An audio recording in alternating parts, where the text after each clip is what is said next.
नमस्कार दोस्तों। आज हम देखते हैं अर्थशास्त्र की विभिन्न परिभाषाओं के बारे में। परिभाषाओं से जानने से पहले उसके क्षेत्र के बारे में जानना पड़ेगा। तो अर्थशास्त्र का क्षेत्र बहुत ही विस्तृत क्षेत्र बताया गया है। विस्तृत क्षेत्र से तात्पर्य, तो कई बार एक बात बोली जाती है कि श्रीमती बारबरा बूटन ने एक वाक्य बोला था, और वो वाक्य कई बार प्रश्न के तौर पर भी उभर करके आता है कि जहां पर 6 अर्थशास्त्री इकट्ठा होते हैं, जहां पर 6 अर्थशास्त्री इकट्ठा होते हैं, वहां पर 7 प्रकार के मत निकल कर आते हैं। वहां पर 7 प्रकार के मत निकल कर आते हैं। तो इससे हमें ज्ञात हो जाता है कि अर्थशास्त्र का क्षेत्र बहुत ही व्यापक है, इसलिए इसका अध्ययन भी बहुत ही व्यापक रहेगा। तो ये बात बताई, और प्रश्न कई बार पूछा भी गया है कि ये वाक्य किसने बोला, तो याद रखें श्रीमती बारबरा बूटन। इसके बाद में अर्थशास्त्र की परिभाषाओं के लिए जो आधार देखे गए, वो आधार थे, इसकी अर्थशास्त्र की परिभाषाओं को 5 आधारों पर विभक्त किया गया। 5 बेसिस। और वो 5 बेसिस क्या है, उसके लिए कहा गया, फर्स्ट डेफिनेशन जो बनी वो बनी धन आधारित परिभाषा। धन आधारित परिभाषा, wealth based definition. Wealth based definition. दूसरी परिभाषा जो बनी वो बनी कल्याण आधारित परिभाषा। कल्याण आधारित का मतलब वेलफेयर बेस्ड डेफिनेशन। तीसरी जो डेफिनेशन बनी वो बनी आपकी सीमितता या दुर्लभता पर आधारित। पिछली क्लास में भी अपन ने जाना था सीमितता, चयन की समस्या, विकल्प की समस्या, सीमितता का गुण, प्रॉब्लम ऑफ चॉइस, वो सब इसी परिभाषा से निकले हैं। और ये जो तीसरी परिभाषा है सीमितता और दुर्लभता की परिभाषा, इसी को बेस्ट डेफिनेशन ऑफ इकोनॉमिक्स कहा गया है। तो स्कार्सिटी बेस्ड डेफिनेशन। फोर्थ आती है आपकी विकास आधारित परिभाषा, डेवलपमेंट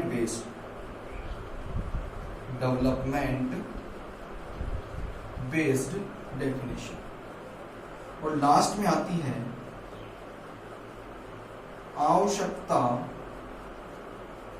विहीनता की परिभाषा।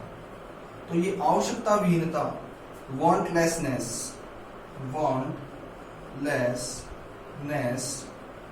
बेस्ड। तो इस आधार पर परिभाषाओं को मुख्यतः 4 आधारों पर बांटा गया। प्रथम बताई गई धन आधारित परिभाषा, द्वितीय कल्याण आधारित परिभाषा, तृतीय सीमितता या दुर्लभता की परिभाषा, चतुर्थ विकास आधारित परिभाषा, और अंतिम आवश्यकता विहीनता की परिभाषा। कई बार प्रश्न यहां से भी पूछे जाते हैं आपके काफी एग्जाम्स में कि ये जो विभिन्न परिभाषाएं हैं ये किन किन अर्थशास्त्रियों द्वारा दी गई हैं। तो इसकी जानकारी के लिए देखेंगे कि कौन सी परिभाषा किस अर्थशास्त्री ने दी है। तो याद रखें, धन आधारित जो परिभाषा है, पहले भी बता चुका हूं पिछले वीडियो में भी आपको, या पिछली क्लास में, तो वो दी थी, अर्थशास्त्र के जनक थे एडम स्मिथ। तो एडम स्मिथ ने ये परिभाषा दी थी। उसके बाद में द्वितीय परिभाषा जो आती है आपकी कल्याण आधारित परिभाषा। ये कल्याण आधारित परिभाषा आपके दी थी मार्शल ने। किसने दी थी?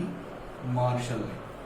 और तृतीय आती है आपकी सीमितता या दुर्लभता पर आधारित परिभाषा, ये दी थी रॉबिन्स ने। और रॉबिन्स ने ये परिभाषा दी थी, और सबसे उपयुक्त परिभाषा इसे ही बताया गया है। सबसे उपयुक्त परिभाषा भी इसे ही बताया गया। उसके बाद में अगला है आपका विकास आधारित परिभाषा, ये दी पॉल सैमुअल्सन ने। और अंतिम परिभाषा दी प्रोफेसर J.K. मेहता ने। तो इस आधार पर 5 प्रश्न यहां पर आपके बन जाते हैं कि धन आधारित परिभाषा किन्होंने दी, तो याद रखें एडम स्मिथ।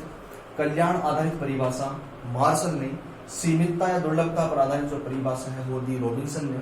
और विकास आधारित परिभाषा दी सैमुअल्सन ने। और आवश्यकता विहीनता की परिभाषा दी J.K. मेहता। तो यहाँ पर ये आपको बातें बताई, एक बार कोई स्क्रीनशॉट लेना चाहे तो ले ले, फिर अपन इसकी अलग अलग व्याख्या पढ़ेंगे।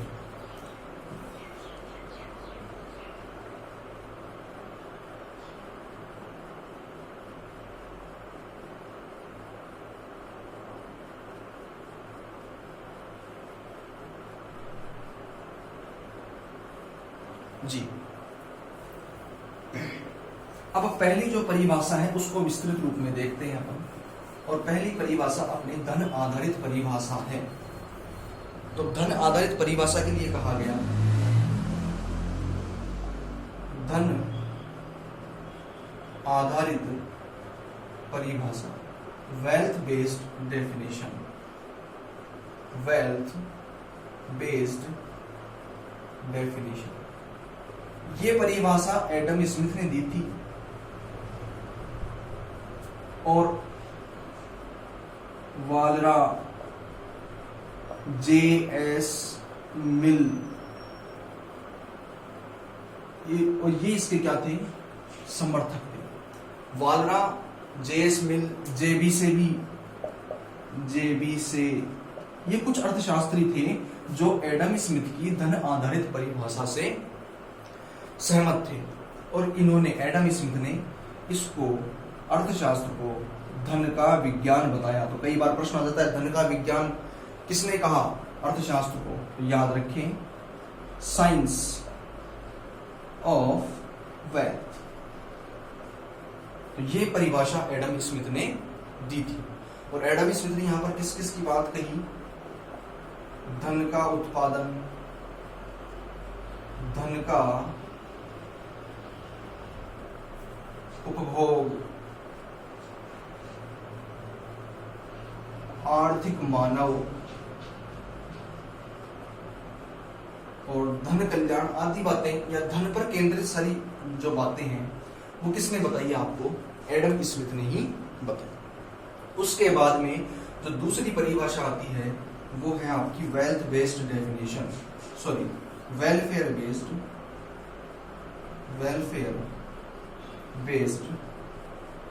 डेफिनेशन। और ये डेफिनेशन दी मार्शल ने। तो मार्शल के साथ नाम जुड़ा हुआ रहता है हमेशा, मार्शल, पीगू, ये जो अर्थशास्त्री थे, इन्होंने जो परिभाषा दी वो कल्याण आधारित परिभाषा आपको बताई। और यहां पर मार्शल की एक पुस्तक का उल्लेख भी आता है, कई बार प्रश्न बताया गया है कि मार्शल की पुस्तक है जिसका प्रकाशन 1890 में, मार्शल की एक पुस्तक आई थी 1890 में जिसका प्रकाशन 1890 में हुआ। और उस पुस्तक का नाम था प्रिंसिपल ऑफ इकोनॉमिक्स। तो मानव कल्याण के लिए जो परिभाषा दी कि साहब धनी ही धन के पीछे न भागे, आर्थिक मानव की ही कल्पना न करें, मनुष्य को धन के साथ में मनुष्य का कल्याण होना भी आवश्यक है, इसलिए आर्थिक कल्याण बोल दें या सामाजिक कल्याण बोल दें, तो सॉरी मानव कल्याण या सामाजिक कल्याण बोल दें। तो ये सब परिभाषाएं किसने दी, मार्शल ने हमारे को बताई। उसके बाद में जो तीसरी परिभाषा आती है वो परिभाषा आती है आपकी सीमितता की परिभाषा, सीमितता की परिभाषा।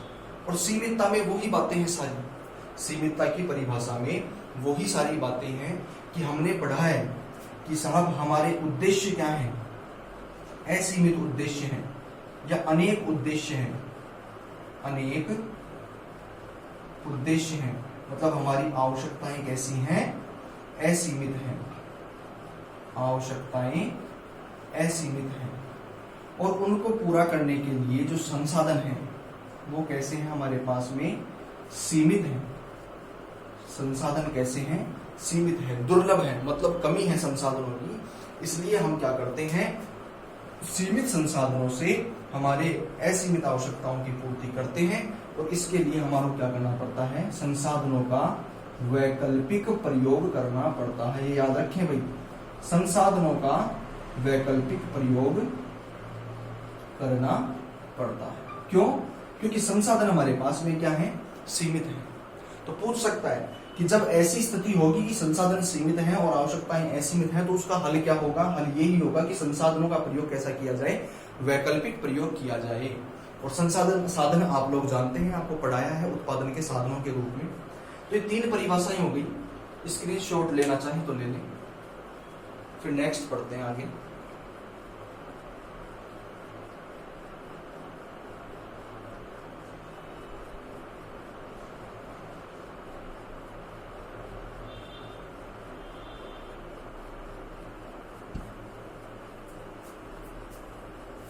जी,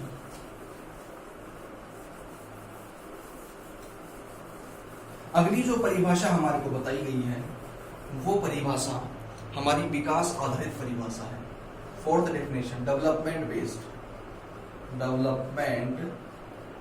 बेस्ड जो डेफिनेशन है वो अगली परिभाषा आपको यहाँ पर बताई गई है, और ये परिभाषा दी गई पॉल सैमुएल्सन द्वारा।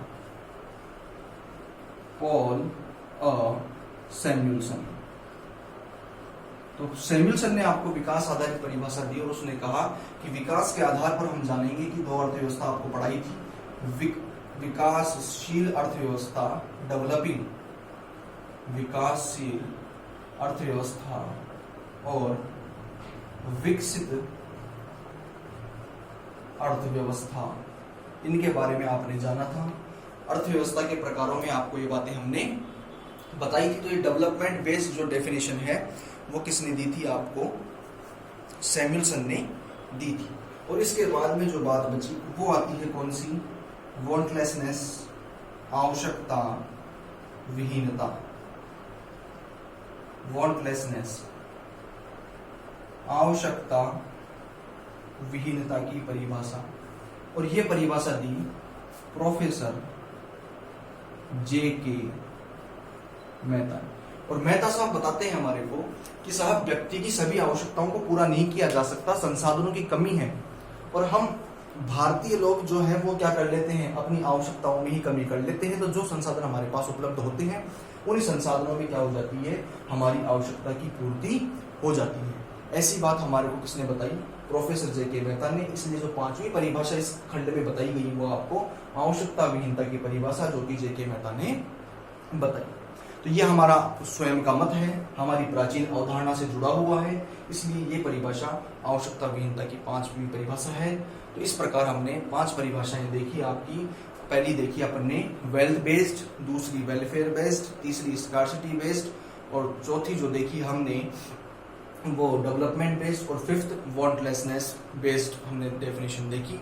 सभी के लिए जो अर्थशास्त्री जिन्होंने परिभाषा दी उनके नाम हमने देखे। अब इसके बाद जो नेक्स्ट वीडियो बनेगा अपना, नेक्स्ट जो क्लास होगी वो होगी अपनी अर्थशास्त्र के प्रकार पे। अर्थशास्त्र के प्रकार की, अर्थशास्त्र को कितने भागों में बांटा गया है, या अर्थशास्त्र के भाग, इन पर हमारी अगली वीडियो